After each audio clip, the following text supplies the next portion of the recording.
श्री कृष्ण चैतन्य प्रभु नित्यानंद श्री अद्वैत गदाधर श्रीवासादि गौर भक्त वृंद।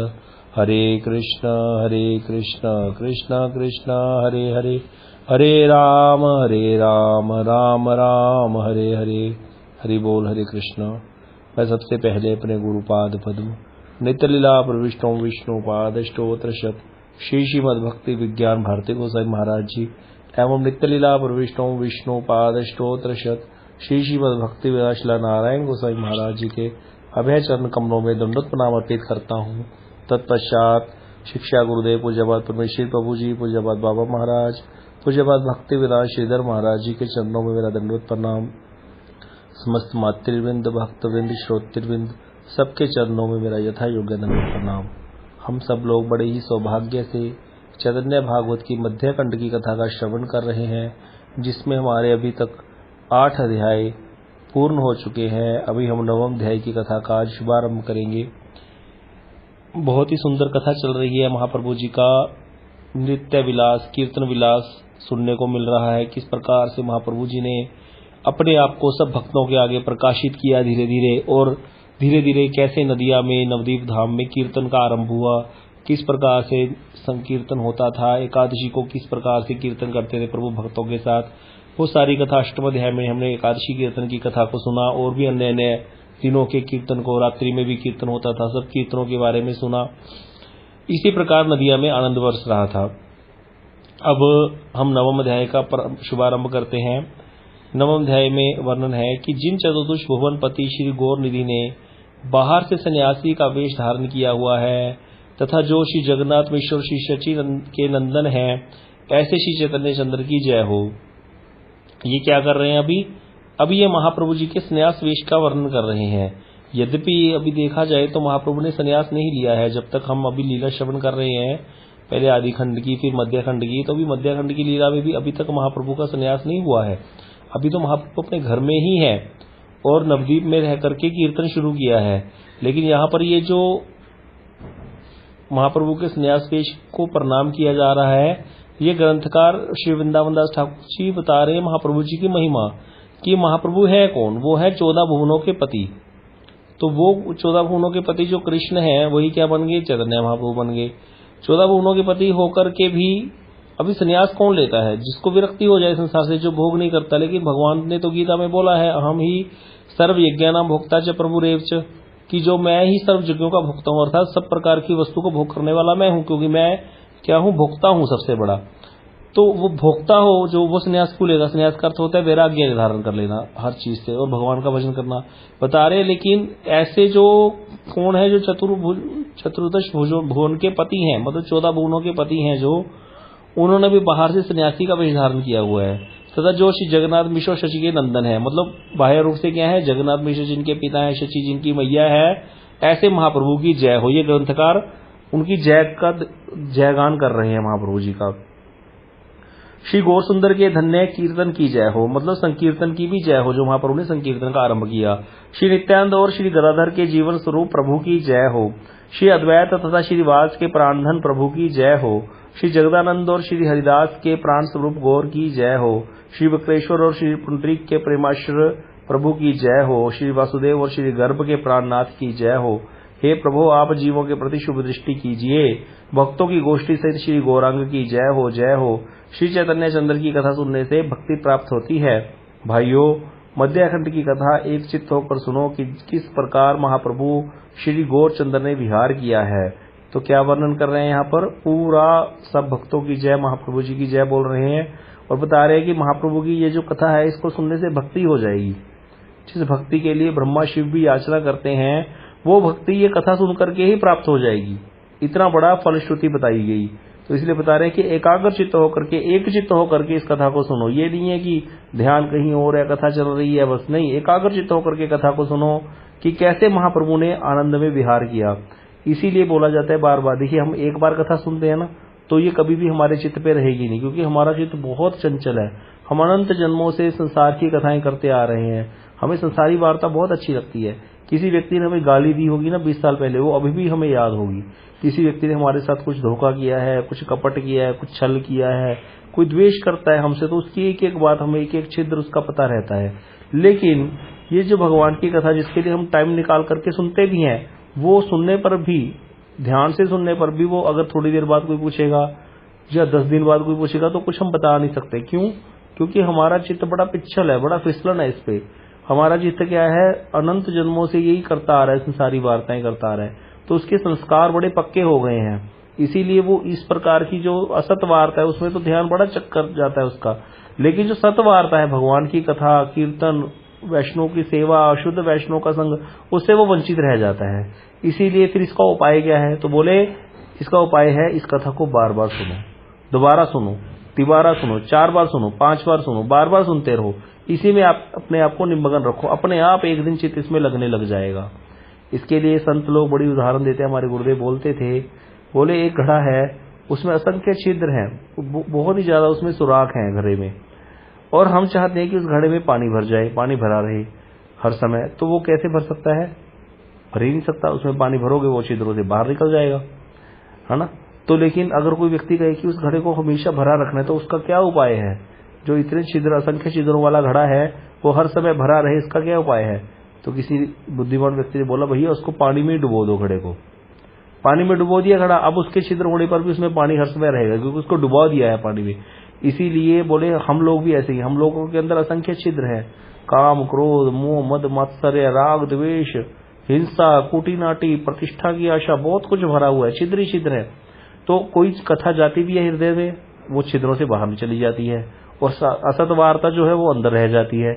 तो इसीलिए असंख्य छिद्रों है हम में, तो हम कैसे भवसागर से जो है बच सकते हैं, भवसागर से पार लग सकते हैं, हम पर माया प्रभाव न डाले, हम कैसे हर समय भगवान की कथा से ओतप्रोत रह सकते हैं? बोले अपने आप को इस कथा में ही डुबो दो। ये सत्संग रूपी कथा, ये वैष्णव सेवा रूपी जो निधि है, इसके अंदर अपने आप को डुबो दो। तो हर समय क्या करो? साधु संग करो, हरि कथा श्रवण करो, नाम जप करो, परिक्रमा करो, कीर्तन करो, श्रवण करो। इस तरह से सारा दिन अपना भक्ति के अंगों का पालन करते करते बिता दो। इसको बोला जाता है कि वो छिद्र वाला घड़ा वो डूब गया है। अब छिद्र होने पर भी, क्योंकि डूबा हुआ है, कुछ ना कुछ कर रहा है, या तो कीर्तन कर रहा है, या कथा कर रहा है, या कथा सुन रहा है, या परिक्रमा कर रहा है, ठाकुर जी के लिए भोग बना रहा है, भोग को ग्रहण कर रहा है, अगर धाम में है तो सो भी रहा है, तो धामवास हो रहा है। तो इस प्रकार से वो सब समय क्या कर रहा है? भक्ति के अंगों का पालन कर रहा है। और उसके जो छिद्र हैं, छिद्र होने पर भी क्योंकि वो डूबा हुआ है इसमें, तो उसका इसका बड़ा ही लाभ मिलेगा। तो इसीलिए हमें हर समय यही चिंता करनी चाहिए, किसी प्रकार से हमसे कोई साधु के प्रति अपराध ना हो जाए, और हर समय हमारे मन में श्रद्धा जो है वो साधु के प्रति बढ़ती रहे दिन प्रतिदिन, और श्रद्धा युक्त होकर के हम भजन करते रहें। ये बहुत बड़ी बात है। तो यहाँ पर बता रहे हैं कि एकाग्रचित्त होकर के इस कथा को सुनो, और सुनने पर भी अगर याद ना रहे तो दोबारा सुनो। इस तरह से ही हमें जीवन यापन करना चाहिए। अब बता रहे महाप्रभु के, अब श्री चैतन्य महाप्रभु के महाप्रकाश की कथा सुनो, जिससे सब वैष्णव की अभिलाषाएं पूर्ण हुई। ये इसको बोला जाता है महाप्रभु का महाप्रकाश, अर्थात महाप्रभु का सप्त प्रहरिया भाव। 7 प्रहर तक, 7 एक प्रहर शायद 3 घंटे का होता है, तो 7 प्रहर तक महाप्रभु जो है वो महाभाव में रहे थे। महाभाव मतलब अपने आप को भगवान के रूप में महाप्रभु ने प्रकट किया था, प्रकाशित किया था। तो इस समय इस महाप्रकाश में महाप्रभु ने सब भक्तों पर कृपा की थी। सब भक्तों को उनकी पुरानी बातें, कैसे वो भजन करते थे, महाप्रभु ने प्रकाशित किया कि मुझे तुम्हारा याद है, तुमने मुझे पुकारा था। इस प्रकार महाप्रभु एक एक भक्त पर यहाँ पर कृपा करेंगे, सबसे उपहार ग्रहण करेंगे। बड़ी ही सुंदर ये कथा है मध्याखंड की 9वें अध्याय की, जिसमें महाप्रभु का 7 प्रहरिया भाव वर्णन किया गया है। तो बता रहे हैं जो संसार में सप्त प्रहरिया भाव नाम से प्रसिद्ध है, जिसमें प्रभु ने सब अवतारों का प्रकाश किया था, जिसमें प्रभु ने अद्भुत भोजन किया था एवं अद्भुत स्वरूप प्रकाश किया था, तो जिसमें जो कोई विष्णु भक्ति दान का विलास का वर्णन है, मतलब जिसमें क्या है कि किसी को भी विष्णु भक्ति कैसे दी भगवान ने, उसका वर्णन है। उसी दिन सब भक्तों ने मिलकर प्रभु का राजेश्वर अभिषेक भी किया था, वो सारी कथा इसमें आएगी सप्त प्रहरिया भाव में, कि सारे प्रभु के अवतारों का प्रकाश महाप्रभु अपने अंदर करेंगे। और महाप्रभु ने बड़ा ही अद्भुत प्रकार से भोजन किया था, जो भी कुछ बना के लाया उसको ग्रहण किया, अपना स्वरूप प्रकाशित किया, और विष्णु भक्ति जिस किसी को भी विष्णु भक्ति का दान किया, और सब भक्तों ने मिलकर प्रभु का अभिषेक किया। भगवान का अभिषेक होता है ना, जैसे जन्माष्टमी है, गौर पूर्णिमा है, रामनवमी है, भगवान का अभिषेक करते हैं। तो यहाँ पर प्रत्यक्ष रूप में महाप्रभु जब प्रकट थे, जब अपने आप को सप्त प्रहरिया भाव में प्रकाशित किया, तो महाप्रभु के का अभिषेक किया था भक्तों ने। तो यहाँ बताया ये 7 प्रहरिया भाव 21 घंटे तक महाप्रभु ने सारी लीलाओं को प्रकाशित किया अपनी, और भोजन भी किया था, भक्तों को हरिभक्ति का दान किया था, आनंदित किया था। तो बता रहे हैं कैसे हुआ ये, कि एक दिन क्या हुआ, महाप्रभु श्री चैतन्य महाप्रभु क्या किया, गौर सुंदर श्री वास पंडित जी के घर पे आए, और अपने भाव में परम विवल उनके साथ नित्यानंद प्रभु भी उनके साथ में थे, और सारे भक्तगण धीरे धीरे आकर के वहीं इकट्ठे हो गए। अब महाप्रभु आवेश में थे बड़े ही, अपना परम ऐश्वर्य प्रकाश करते हुए चारों ओर देख रहे थे महाप्रभु, और भक्तजन प्रभु के संकेत को समझ गए। इतना समझते ही क्या समझ गए कि महाप्रभु जब चारों ओर देख रहे हैं तो महाप्रभु कह रहे हैं कि भाई कीर्तन क्यों नहीं कर रहा कोई। तो सारे भक्तों ने चारों ओर से उच्च स्वर से कीर्तन करना शुरू कर दिया। अब प्रभु क्या होता था, अन्य दिनों में तो क्या होता था, प्रभु क्या करते थे, जब भी कीर्तन करते थे तो दासों हम अपने आप को कृष्ण का एक भक्त मान करके हर समय नृत्य करते थे। अन्य दिनों में तो प्रभु दास भाव में नृत्य करते थे, और कभी कभी बीच बीच में क्षण भर के लिए ऐश्वर्य प्रकाशित करते थे और फिर दोबारा उसको भंग कर देते थे। जैसे पिछली बार की कथा में भी आया था कि जब अष्टम अध्याय में महाप्रभु सबको कहने लगे मांग लो वर मांग लो, मैं ही नारायण हूं, मैं ही विष्णु हूं, तुम लोगों ने तो मुझे पुकारा था, तुम सब मेरे भृत्य हो, ऐसे बोल गया। और थोड़ी देर बाद ही क्या हुआ, दीनता प्रकाशित करने लगे थे, अपने आप को दासों हम सबके चरणों को स्पर्श करने लगे थे। तो पहले क्या होता था, अन्य दिनों में तो महाप्रभु कभी हर समय दास भाव में ही रहते थे, थोड़ी देर के लिए बीच में कभी कभी अपना ऐश्वर्य प्रकाशित करते थे, 10 मिनट के लिए, 15 मिनट के लिए, और फिर दोबारा दास भाव में आकर के क्रंदन करने लगते थे। ऐसा ही होता था जनरली। अब बता रहे हैं लेकिन आज क्या हुआ, जिस दिन आज जो श्रीवास जी के घर में आए हैं महाप्रभु नित्यानंद प्रभु के साथ, समस्त भक्तों के भाग्य से उस दिन प्रभु ने नाचते नाचते विष्णु सिंहासन पर विराजमान होकर जाकर, जो विष्णु जी के लिए सिंहासन आया था उस पे ऊपर चैतन्य महाप्रभु स्वयं बैठ गए जाके। और अन्य दिनों में तो प्रभु ऐश्वर्य प्रकाशित करके जब विष्णु सिंहासन पर ऐसे जा बैठते थे तो ऐसे दिखाते थे कि जैसे वो कुछ जानते ही नहीं है। मतलब क्या करते थे, एकदम से जाके बैठ गए और फिर एकदम से ऐसे दिखाते थे, अरे मैं ऐसे कैसे बैठ गया, मैं तो दास हूं, मैं तो भृत्य हूं भगवान का, मैं भगवान विष्णु के सिंहासन पर कैसे बैठ गया। इस प्रकार से लीला करते थे महाप्रभु। पहले तो ऐसे होता था, लेकिन आज सारी माया को हटाकर वो 7 प्रहर तक 21 घंटे तक अपने ईश्वर भाव को व्यक्त करते हुए वहीं विष्णु सिंहासन पर बैठे ही रहे। मतलब महाप्रभु ने आज सोच लिया कि कृपा करूंगा, सबके सामने अपने आप को प्रकाशित करूंगा। तो अभी जैसे हम पिछले अध्यायों में पढ़ते आ रहे हैं, किसी के सामने महाप्रभु ने अपने आप को प्रकाशित किया, किसी के सामने नहीं भी किया। कुछ कुछ भक्तों ने अनुमान से लगा लिया, लेकिन अभी तक पूर्ण रूप से अपने आप को प्रकाशित नहीं किया देखा जाए तो यहाँ पर इस दिन महाप्रभु ने अपने आप को प्रकाशित पूरा कर दिया कि मैं कौन हूं। अब जब महाप्रभु विष्णु सिंहासन पर बैठ गए जाकर, तो सारे भक्त भी बड़े आनंदित चित्त से सामने हाथ जोड़कर खड़े हो गए, और बड़ा ही सुंदर आनंद का प्रकाश हुआ वहां पर, अद्भुत। और सभी लोग यह समझ रहे थे कि साक्षात वैकुंठ की ही लीला हो रही है। वैकुंठ नायक तो भगवान जब प्रकट हो गए हैं, स्वयं विष्णु सिंहासन पर विराजमान हो गए हैं, और उनके जितने सेवक हैं जो अन्य अन्य लीलाओं में अवतारों में, मुरारी गुप्त जी, हनुमान जी हैं, श्री वास जी, श्री नारद जी हैं, श्री गदाधर जी, श्री राधा जी हैं, तो सारे भक्ति ही तो है महाप्रभु के, भगवान के। तो सामने खड़े हाथ जोड़ करके, तो ये वैकुंठी तो है, वैकुंठ लीला तो चल रही है। और कहते प्रभु भी कहते वैकुंठनाथ की तरह बैठ गए जैसे विष्णु जी बैठते हैं, और आधा तिल मात्र भी कहीं माया का आवरण नहीं रखा, कोई माया नहीं रही प्रभु की, सारी माया हटा ली।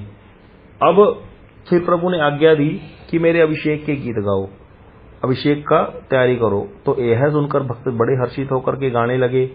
अभिषेक के गाने को सुनकर महाप्रभु आनंद से झूमते हुए सिर हिलाने लगे, ऐसे ऐसे करके सिर हिला रहे हैं, क्योंकि भक्त अभिषेक का गीत गा रहे हैं। और सबके ऊपर स्नेहपूर्ण कृपा दृष्टिपात करने लगे, दृष्टि डालने लगे, बड़ी प्रेममय दृष्टि डालने लगे प्रभु। और प्रभु ने अभिषेक करने के लिए संकेत किया, और उसको समझ करके मन में अभिषेक करने की अभिलाषा हुई सबके।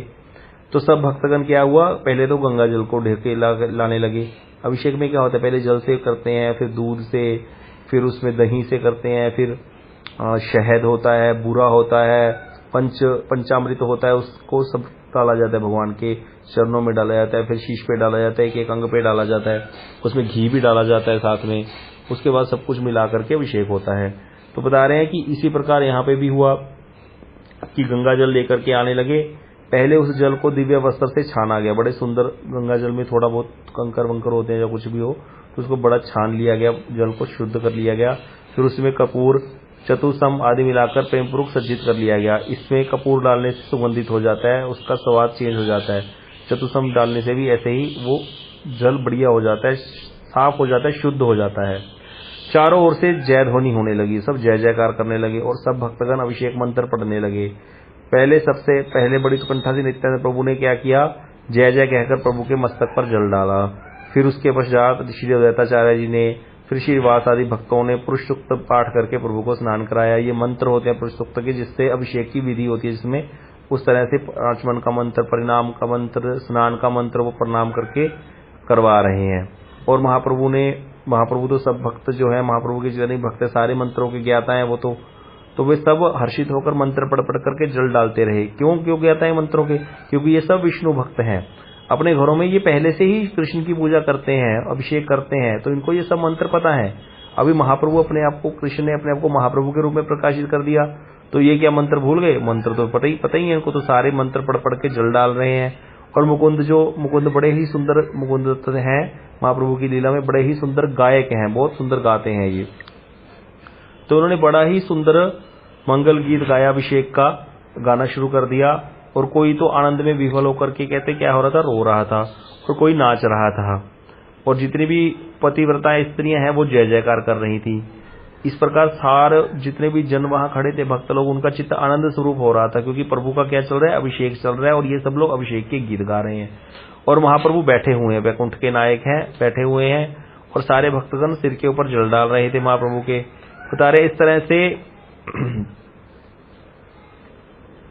108 घड़े जल जो है डाला गया। लेकिन बता रहे हैं कि 108 घड़े तो सिर्फ कहने के लिए है, हजारों घड़ों से भी पूरा नहीं पड़ा। इतने घड़े आए जल के, कब कैसे वो लीला हुई, क्यों ऐसे कैसे हो सकता है? अगर देखा जाए तो यहाँ पर अगर भक्तों के नाम भी लेने लगे तो गिने चुने भक्त हैं। श्रीवास जी हैं, उनकी पत्नी होगी, श्रीवास जी के 4-5 भाई हैं, और कुछ और भक्त हैं, गदाधर पंडित हैं, पुंडरीक विद्यानिधि जी हैं, कुछ और भक्त हैं जिनके नाम लिए थे, श्री भट्ट जी हैं। तो ऐसे कुछ भक्त हैं। कितने भक्त होंगे? ज्यादा से 50-100 भक्त होंगे। 100 भक्त होंगे तो 100 घड़े जल डाला होगा। तो लेकिन यहाँ पे वर्णन है कि हजारों घड़ों से जल भी पूरा नहीं पड़ा। तो वो कैसे होता है? वो होता है भगवान की चिंता शक्ति से। क्यों? अब देखिए यहाँ पर भगवान का अभिषेक चल रहा है, जो भक्त सामने खड़े हैं वो तो है ही, लेकिन जब वैकुंठ नायक भगवान का अभिषेक हो रहा है, तो जब आसमान में खड़े देवता देखते हैं स्वर्ग लोक से कि भगवान का अभिषेक चल रहा है, तो जो उसमें भक्त देवता होते हैं वो, उनको भी चांस मिलता है आकर के यहाँ पे लीला में जो है पार्टिसिपेट करने का। तो वो लोग भी आ जाते हैं नीचे, और वो वेश बदल करके इसमें सभी लोगों में शामिल हो जाते हैं, कोई भी उनको पहचान नहीं पाता, और फिर वो लोग भी अभिषेक करते हैं। तो इसीलिए बता रहा है हजारों घड़ों से भी पूरा जल नहीं पड़ा, क्योंकि इतने देवता हैं, इतने भक्त हैं भगवान के। तो जितने भी 14 भुवनों में भगवान के भक्त हैं, सभी भक्त आ गए, प्रकट हो गए। तो सब देवता जो सुकृतिशाली थे, मनुष्य रूप धारण करके गुप्त रूप से उन्होंने प्रभु का अभिषेक किया। और प्रभु के चरण कमलों में साक्षात जल देने का अधिकार भला कितनों को प्राप्त हो पाता है? बता रहे हैं इतना सुंदर भगवान का अभिषेक हो रहा है, साक्षात भगवान प्रकट है, किसको अधिकार होगा? ये बहुत ही कम लोगों को। ध्यान में भी कोई व्यक्ति उनके चरणों में जल बिंदु देने वाले व्यक्ति को यमराज का दंड नहीं मिलता। मतलब तो कोई ध्यान भी करता है ना इतना कि मैं विष्णु के चरणों में जल दे दिया, कितनी महिमा है। देखिए बता रहे हैं कोई ध्यान में भी भगवान के चरणों में जल का बिंदु, एक बिंदु भी डाल देता है तो उसको यमराज नहीं लेके जा सकते। और ऐसे प्रभु आज क्या है, साक्षात सबका जल ग्रहण कर रहे हैं। कितनी महिमा है, कितनी बड़ा कृपा है। श्रीवास जी के दास दासी जल लाते हैं और प्रभु स्नान करते हैं, यह भक्त सेवा का फल है। बता रहे हैं कि श्रीवास जी के घर में जितने दास दासी हैं ना, अब उन्होंने कौन सा क्या किया, वो तो बस एक ही सुकृति हो गई उनकी, श्रीवास जी के घर में उनको दास दासियां बने हुए हैं वो, तो उनको भी क्या हुआ, प्रभु को स्नान कराने का अवसर मिला, इतना बड़ा भक्ति का फल मिला उनको सेवा का। अब बता रहे हैं कि एक जो जल ला रहे थे, उन जल लाने वालों में से एक भाग्यवती दासी थी जिसका नाम था दुखी। तो उसको जल लाता देखकर प्रभु स्वयं ही कहने लगे लाओ लाओ, और उसके भक्ति भाव को देखकर प्रभु ने स्वयं उसका दुखी नाम हटाकर सुखी नाम कर दिया। बोले तुम दुखी नहीं, तुम तो सुखी हो। बस सुखी क्यों भाई? कृष्ण के आनंद में जो मगन है वो सुखी है, संसार के आनंद में जो मगन है, जो संसार इसको अच्छा लग रहा है वो दुखी है। क्यों? बोले संसार जो है ये क्या है, असार है। संसार क्या है? अनित्य है। यद्यपि देखने में सत्य लगता है लेकिन अनित्य है, नित्य नहीं है। अभी कुछ देर के लिए है, फिर नष्ट हो जाएगा। तो इसीलिए जो व्यक्ति संसार के लिए मर रहा है वो क्या है, दुखी है। क्यों? क्योंकि उसको दुख झेलना ही पड़ेगा। अनित्य वस्तु में मोह कर दिया उसने, अनित्य वस्तु के प्रति आसक्ति कर ली, तो इसीलिए वो दुखी है, क्योंकि दुख उसको मिलना ही मिलना है। लेकिन जिसने ठाकुर जी से प्रेम कर लिया, ठाकुर जी को तो कोई गोली नहीं मार सकता, उनको तो कोई बीमारी हो नहीं सकती, तो इसीलिए वो तो नित्य है। हर युग में कृष्ण है, हर युग में राम है, तो वो नित्य है। नित्य भगवान के भक्त भी नित्य, भगवान का धाम भी नित्य है। तो जिसने नित्य वस्तु के प्रति आसक्ति कर ली, जिसने नित्य वस्तु से प्रेम कर लिया, वो क्या हो गया, सुखी हो गया, क्योंकि उसका कभी नाश ही नहीं होगा। वो ऐसी वस्तु के प्रति प्रेम हो गया जो नष्ट नहीं होती कभी, तो इसीलिए वो क्या हो गया, सुखी हो गया। तो प्रभु ने उसका नाम सुखी रख दिया उसके भक्ति भाव को देखकर। अब बता रहे हैं कि अनेक वेद मंत्रों के द्वारा सब भक्तों ने प्रभु को स्नान कराया, महाप्रभु के अंग को पोंछा, फिर नवीन वस्त्र धारण कराए और शरीर पर दिव्य चंदन का, सुगंधित चंदन का लेप किया। उसके पश्चात संस्कार करके विष्णु सिंहासन लगाया गया और प्रभु फिर जाकर अपने सिंहासन पर विराजमान हो गए। और फिर नित्यानंद प्रभु ने क्या किया, नित्यानंद प्रभु कौन है, बलदेव जी हैं। तो बलदेव जी क्या करते हैं, छत्र बनते हैं भगवान के। तो नित्यानंद प्रभु ने सिर पर छत्र धारण किया और दूसरे एक भाग्यवान चवर करने लगे। कोई और भक्त थे, वो चवर करने लगे महाप्रभु को। और फिर क्या हुआ, अभी भगवान का अभिषेक हो गया, चामर हो गया, सब हो गया, पूजा की सामग्री लाओ, भाई पूजा करो भगवान का। अभिषेक के बाद आरती होती है, तो सब भक्तों ने पूजा की सामग्री लेकर के प्रभु के श्री चरणों की पूजा की। पहले पाद्य और फिर अर्घ्य देकर फिर आचमन कराया, फिर श्री अंग में गंध लेप कर मालाएं अर्पित की भगवान को। धूप दीप के बाद नैवेद्य अर्पित किया। पहले क्या होता है, उनको कपड़े पहनाए, वस्त्र पहनाए, फिर पाद्य अर्घ्य आदि देकर के आचमन कराया भगवान को। श्री अंग में चंदन और मालाएं अर्पित करी, धूप दीप करा भगवान का। माला अर्पित करने के बाद धूप आरती होती है, दीप आरती होती है। फिर उसके बाद उनको भोजन दिया जाता है, नैवेद्य समर्पित किया। फिर श्रीरंगों में यथोचित वस्त्र अच्छे से पहना दी, यज्ञ सूत्र यथाशक्ति अलंकार धारण कराए, जितने भी अलंकार जो भक्तों जिनके पास जितना है उस हिसाब से। इस प्रकार षोडशोपचार बोलते हैं इसको। षोडशोपचार से 16 प्रकार के उपचार होते हैं। भक्तों ने प्रभु की पूजा संपन्न की। फिर भक्तों ने चंदन लिप्त तुलसी मंजरी प्रभु के श्री चरणों के ऊपर बारंबार प्रदान की। भगवान को सबसे बड़ी वस्तु हम क्या दे सकते हैं, चरणों में तुलसी। तुलसी के बिना भगवान को कुछ नहीं होता, ना भोग लगता है। तुलसी जी के बिना भगवान की पूजा भी नहीं होती। तो यहाँ पर सबसे बड़ी पूजा की भक्तों ने क्या किया, भगवान को क्या दिया, चंदन लिप्त, चंदन लगा करके तुलसी के चरणों में दी। और दशाक्षर गोपाल मंत्र की विधि के अनुसार पूजा करने के पश्चात सब भक्त प्रभु की स्तुति पढ़ने लगे। श्री दत्ताचार्य आदि प्रधान पार्षदों ने महाप्रभु के चरणों को पकड़कर दंडवत प्रणाम किया। और भक्तों के प्रेम नेत्रों से प्रेम की नदी बह रही है। क्यों? क्योंकि उनके प्रेमास्पद प्रभु जो है उन्होंने अपने आप को सबके सामने प्रकट कर दिया है और सभी स्तुति कर रहे थे और प्रभु सरल भाव से सुन रहे थे स्तुति को। तो आज यहाँ पर प्रभु ने क्या किया, बहुत लंबे समय तक अपने आप को प्रकाशित करके रखा हुआ है। ये नहीं कि थोड़ी देर बाद ही मैं कौन हूं, मैं ऐसे कैसे बोल रहा था, इस प्रकार से कुछ नहीं किया। 21 घंटे तक महाप्रभु की ये लीला अभी हम सुनेंगे कैसे चली है। अभी तो भर प्रभु का अभिषेक ही हुआ है, मात्र थोड़ी पूजा हुई है। अब प्रभु की स्तुति करनी शुरू की भक्तों ने। तो भक्त क्या बोल रहे हैं, सब जगत के नाथ की जय हो, जय हो, जय हो। हे प्रभु, आप दैहिक, दैविक, भौतिक इन 3 तापों से दग्ध जगत के प्रति शुभ दृष्टि कीजिए। जगत क्या है, त्रितापों से दग्ध हो रहा है। 3 ताप कौन से हैं, किसी किसी को पता होगा, किसी किसी को नहीं। 3 ताप हैं जो हर जीव को सताते हैं, आदि दैविक ताप, आदि भौतिक ताप, आध्यात्मिक ताप। आदि दैविक ताप, आदि भौतिक ताप, आध्यात्मिक ताप। आध्यात्मिक ताप कौन से होते हैं, जो अपनों के कारण या अपने आप से ही मिलते हैं, कोई दूसरे को कष्ट नहीं दे रहा, दूसरा कोई हमें, अपने आप से ही कोई व्यक्ति परेशान है, उसको बोलते हैं आध्यात्मिक ताप। आदि भौतिक ताप होते हैं जो दूसरे जीवों से हमें मिलते हैं। ये कितने प्रकार के होते हैं, ये होते हैं 4 प्रकार के, क्योंकि जीव 4 प्रकार के ही हैं, अंडज, स्वेदज, उद्भिज और जरायुज। पेट से गर्भ से जन्म लेने वाले, अंडे से जन्म लेने वाले, और उद्भिज अर्थात जो धरती से जन्म लेते हैं, जैसे अंकुर आदि फूटते हैं, विषलताएं हैं, कांटे वाले पौधे हैं जो धरती से पैदा होते हैं, उद्भिज। और स्वेदज होते हैं जो पसीने से पैदा होते हैं, जैसे जुएं, खटमल आदि। ये जुएं अपने आप ही पैदा हो जाती है पसीने से। तो इस प्रकार 4 प्रकार के जीव हैं जो एक दूसरे को, जिनसे हमें कष्ट मिलता है, तो इनको बोलते हैं आदि भौतिक ताप। आदि भौतिक ताप 4 प्रकार के, आध्यात्मिक ताप दो प्रकार के, या अपने आप से या मेरे, मैं और मेरे के कारण। एक तो मैं अपने आप से दुखी हूं, कोई कुछ नहीं कह रहा, किसी का कोई कष्ट आदि भौतिक ताप भी नहीं है, लेकिन ऐसे ही परेशान है कोई व्यक्ति, पता नहीं क्यों चिंतित रहता है हर समय, तो उसको बोलते हैं आध्यात्मिक ताप।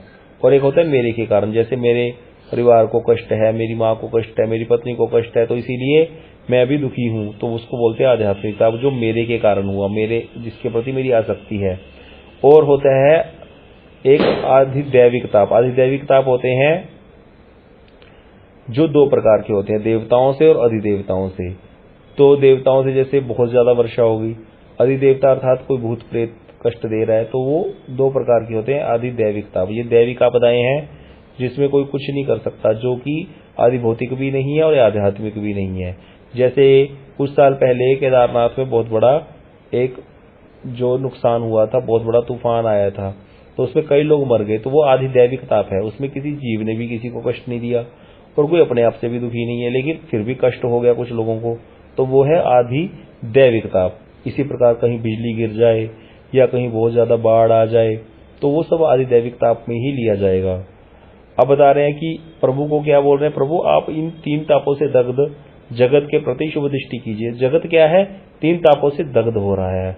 हर व्यक्ति, चाहे वो डिप्टी कलेक्टर है, चाहे वो बहुत बड़ा नेता है, प्रधानमंत्री है, राष्ट्रपति है, सबके ऊपर शासन करने वाला है, लेकिन तीन ताप हर व्यक्ति को सताते हैं, किसी न किसी रूप में ये ताप हमारे ऊपर आ जाते हैं, तो वो जीवों को कष्ट प्रदान करते हैं। तो ऐसा कोई नहीं है, एकमात्र शुद्ध वैष्णवों को छोड़ करके इस जगत में, जो कि इन तीन तापों में दग्ध नहीं हो रहा हो। जो भी व्यक्ति संसारी है, जो बद्ध है संसार में, वो इन तीन तापों से दग्ध है। कोई कितना भी कहे नहीं इसको तो कभी कष्ट आया ही नहीं, हर व्यक्ति को लगता है मुझे ही कष्ट आते हैं, दूसरा व्यक्ति तो बड़े मजे मार रहा है, ऐसा नहीं है, हर व्यक्ति को कष्ट आते हैं। तो इसीलिए प्रार्थना कर रहे हैं प्रभु को कि प्रभु आप तीन तापों से दग्ध जीव जगत के प्रति शुभ दृष्टि कीजिए। आप सबके आदि हैं, आपकी जय हो। आप सबके पिता हैं, आपकी जय हो। संकीर्तन आरंभ के लिए आपका अवतार हुआ है, आपकी जय हो, जय हो। वेद धर्म प्रवर्तक आपकी जय हो, जय हो। साधु जनों का परित्राण करने वाले आपकी जय हो, साधुओं की रक्षा करते हैं प्रभु। ब्रह्मा से स्थानु पर्यंत सबके मूल प्राण स्वरूप आपकी जय हो, जय हो। पतित पावन गुण सिंधु की जय हो, जय हो। परम शरण दीन बंधु की जय हो, जय हो। शीर संधु के मध्य गोपकुलवासी की जय हो, जय हो। भक्तों के लिए प्रकट लीला करने वाले आपकी जय हो, जय हो। प्रभु की लीला किसके लिए? भक्तों के लिए है। अचिंत्य अगम्य आदि तत्व स्वरूप आपकी जय हो, जय हो। परम कोमल शुद्ध सत्व स्वरूप आपकी जय हो, जय हो। विप्रकुल पावन की जय हो, विप्रकुल भूषण की जय हो।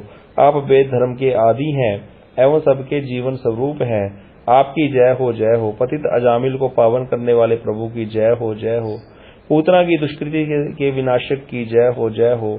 अदोषदर्शी रमाकांत की जय हो, जय हो। इस प्रकार सब बड़े बड़े पार्षदों ने प्रभु की क्या करी? स्तुति की। बड़ी ही सुंदर स्तुति है यहाँ पर। अब अगली कथा हम अगली बार श्रवण करेंगे। वांछा कल्पतरुभ्यश्च कृपा सिंधुभ्यश्च पतितानां पावनेभ्यो वैष्णवेभ्यो नमो नमः।